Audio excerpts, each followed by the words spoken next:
Hi hello good evening friends. ಈಗ ನೇರಳೆ ಹಣ್ಣಿನ ಸೀಸನ್ ಇರೋದರಿಂದ ಏನು ಮಾಡಿ ಅಂತಂದರೆ, ನೇರಳೆ ಹಣ್ಣು ಆದಷ್ಟು ಎಲ್ಲಿ ಸಿಗುತ್ತೋ ಅಲ್ಲಿ ತಿನ್ನಿ. ಯಾಕೆ ಅಂತ ಕೇಳಿದರೆ, ಈ ನೇರಳೆ ಹಣ್ಣಿನ ಎಲೆ ಆಗಲಿ ಇಲ್ಲಾಂದರೆ ನೇರಳೆ ಹಣ್ಣಾಗಲಿ ತಿನ್ನೋದ್ರಿಂದ ಏನಾಗುತ್ತೆ ಅಂದರೆ ವಸುಡು ಬೆಳೆಯುತ್ತದೆ, ಹಾಗೆ ಇಂಪ್ರೂವ್ಮೆಂಟ್ ಆಗುತ್ತದೆ. ವಸುಡು ನೋಡಿ, ನಮ್ಮ ಹಲ್ಲು ಎಷ್ಟು ಮುಖ್ಯನೋ ಹಲ್ಲಿನ ವಸುಡು ಕೂಡ ಅಷ್ಟೇ ಮುಖ್ಯವಾಗಿರುತ್ತೆ. ಹಲ್ಲಿನ ವಸಡು ನಾವು ಬ್ರಷ್ ಮಾಡೋದ್ರಿಂದ ಮುಂಚೆ ಎಲ್ಲ ನಾವು ಏನು ಮಾಡ್ತಾಯಿದ್ವಿ, ಬೇವಿನ ಕಡ್ಡಿ ಇಲ್ಲ ಅಂತಂದರೆ ಕೈಯಿಂದ ಬ್ರಷ್ ಮಾಡ್ತಾಯಿದ್ವಿ, ಕೈ ಬೆರಳಿಂದ. ಆದರೆ ಈಗ ಏನು ಮಾಡ್ತಾಯಿದ್ದೀವಿ ಅಂತಂದರೆ, ಟೂತ್ ಬ್ರಷಿಂದ ನಾವು ಬ್ರಷ್ ಮಾಡೋದ್ರಿಂದ ಏನಾಗುತ್ತೆ ಅಂದರೆ ಹಲ್ಲುಗಳು ವಸುಡುಗಳು ಸವಿತಾ ಇರ್ತವೆ. ಅದಕ್ಕೆ ಸೀಸನ್ನಲ್ಲಿ, ಈ ನೇರಳೆ ಹಣ್ಣಿನ ಸೀಸನ್ನಲ್ಲಿ ನೇರಳೆ ಹಣ್ಣುಗಳು ಹೇರಳವಾಗಿ ಸಿಗೋದು. ಉತ್ತರ ಕರ್ನಾಟಕದಲ್ಲಿ ಜಾಸ್ತಿ ಸಿಗುತ್ತೆ, ಮಲೆನಾಡಲ್ಲಿ ಕಡಿಮೆ.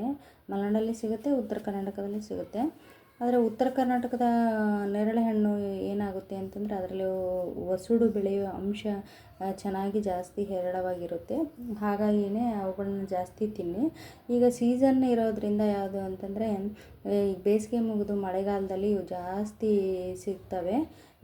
ಹೆಚ್ಚು ಕಡಿಮೆ 10 ರೂಪಾಯಿ, 20 ರೂಪಾಯಿಗೆ, ಇಲ್ಲ 50 ರೂಪಾಯಿಗೆ, ಹೀಗೆ ಒಂದು ಕೆ ಜಿಗೆ 200 ರೂಪಾಯಿ, 100 ರೂಪಾಯಿ, 150 ರೂಪಾಯಿ, 200 ರೂಪಾಯಿ ಒಳಗೆ ಸಿಗುತ್ತೆ. ನೋಡಿ, ಇಲ್ಲಿ ನೇರಳೆ ಹಣ್ಣಿದೆ. ಇದು ನೋಡಿಲ್ಲ ಅಂದರೆ ನೋಡ್ಕೊಂಬಿಡಿ ನೀಟಾಗಿ. ನೇರಳೆ ಹಣ್ಣು ಇದು ಏನಂದರೆ, ಒಳಗಡೆ ಏನಾಗಿರುತ್ತೆ ಅಂದರೆ ನೀಲಿ ಕಲರ್ ಇರುತ್ತೆ. ನೋಡಿ, ನೀಲಿ ಇರುತ್ತೆ, ಒಂದೊಂದು ಬಿಳಿ ಬರುತ್ತೆ, ಒಂದು ನೀಲಿ ಬರುತ್ತೆ. ನೋಡಿ, ಉತ್ತರ ಕರ್ನಾಟಕದಲ್ಲಿ ಏನಾಗುತ್ತೆ ಅಂದರೆ ಫುಲ್ಲು ನೀಲಿಯಾಗೇ ಸಿಗುತ್ತೆ ಇದು. ಈ ಹಣ್ಣನ್ನು ಯಾಕೆ ತಿನ್ನಬೇಕು ಅಂತಂದರೆ, ಇದು ವಸುಡು ಬೆಳೆಯಲಿಕ್ಕೆ ಏನಾಗುತ್ತೆ ಅಂದರೆ ಇದರ ಅಂಶ ಜಾಸ್ತಿ ಚೆನ್ನಾಗಿ ವಸುಡು ಬೆಳೆಯೋಕ್ಕೆ ಚೆನ್ನಾಗಿ ಹೆಲ್ಪ್ ಮಾಡುತ್ತೆ. ಇದನ್ನು ತಿನ್ನಿ.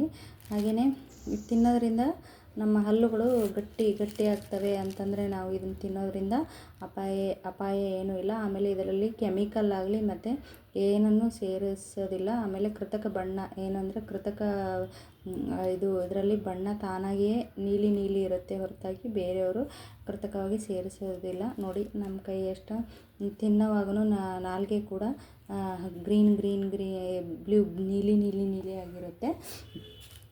ಹಾಗಾಗಿಯೇ ಇವು ಎಲ್ಲರೂ ಮನೆಯವರು ಎಲ್ಲರೂ ತಿಂದರೂ ಪರವಾಗಿಲ್ಲ, ತಿನ್ನಿ. ಇದು ಎಲೆ ಸಿಕ್ಕರೂ ಬಿಡಬೇಡಿ. ಇದನ್ನು ಎಲೆ ಇನ್ನೊಂದು ಸತಿ ವಿಡಿಯೋ ಮಾಡಿ ತೋರಿಸ್ತೀನಿ ನಿಮಗೆ ಎಲೆ ಹೇಗಿರುತ್ತೆ ಅಂತ. ಇವನು ತಿನ್ನೋದ್ರಿಂದ ನಿಮಗೆ ವಸುಡು ಏನಾಗುತ್ತೆ, ಗಟ್ಟಿ ಆಗ್ತವೆ. ಈ ಒಂದೊಂದು ಸೀಸನ್ನಲ್ಲಿ ಒಂದೊಂದು ಪದಾರ್ಥಗಳು ಸಿಗ್ತವೆ, ಅವುಗಳನ್ನು ತಿನ್ನಲೇಬೇಕಾಗುತ್ತೆ. ಪ್ರಕೃತಿಯ ನಿಯಮ ಇವು. ಏನು ಅಂದರೆ, ಈಗ 12 ತಿಂಗಳು ಋತುಮಾನದಲ್ಲಿ ಇವು ಸಿಗೋದಿಲ್ಲ. ಏನು ಅಂದರೆ, ಈಗ ನೋಡಿ, ಮಳೆಗಾಲ, ಚಳಿಗಾಲ, ಬೇಸಿಗೆ ಕಾಲ 3 ಕಾಲ ಇರುತ್ತೆ. ಆದರೆ ಇನ್ನೊಂದು ಕಾಲ ಇದೆ, ಅದನ್ನು ಸಸ್ಪೆನ್ಸ್ ಆಗಿಟ್ಟಿದ್ದಾರೆ. ಅದನ್ನ ಆಮೇಲೆ ಹೇಳ್ತೀನಿ ಇನ್ನೊಂದು ವಿಡಿಯೋದಲ್ಲಿ. ಮಳೆಗಾಲ, ಚಳಿಗಾಲ, ಬೇಸಿಗೆ ಕಾಲ. ಬೇಸಿಗೆ ಕಾಲ ಮುಗಿದ ತಕ್ಷಣ ಬರೋದು ಮಳೆಗಾಲ ಅಂದಮೇಲೆ ಚಳಿಗಾಲ. ಮಳೆಗಾಲದಲ್ಲಿ ಇವು ಹೇರಳವಾಗಿ ಸಿಗ್ತವೆ. ಅದು ಪ್ರಕೃತಿ ನೋಡಿ, ಇವು ಎಲ್ಲ ಹಣ್ಣುಗಳು ಸೀಸನ್ನಲ್ಲಿ ಇವು ಸಿಗೋದಿಲ್ಲ. ಅದಕ್ಕೆ ಈಗ ಏನು ಅಂತಂದರೆ, ಬೇಸಿಗೆ ಮುಗಿದ ತಕ್ಷಣ ಮಳೆಗಾಲದಲ್ಲಿ ಮಾತ್ರ ಸಿಗುತ್ತೆ. ಹಾಗಾಗಿ ನೀವು ಇವುಗಳನ್ನು ಎಲ್ಲೇ ಸಿಕ್ಕರೂ ಬಿಡಬೇಡಿ, ತಿನ್ನಿ. ವಸುಡು ಹಲ್ಲು ಗಟ್ಟಿ ಆಗ್ತವೆ. ಈಗ ನಾವು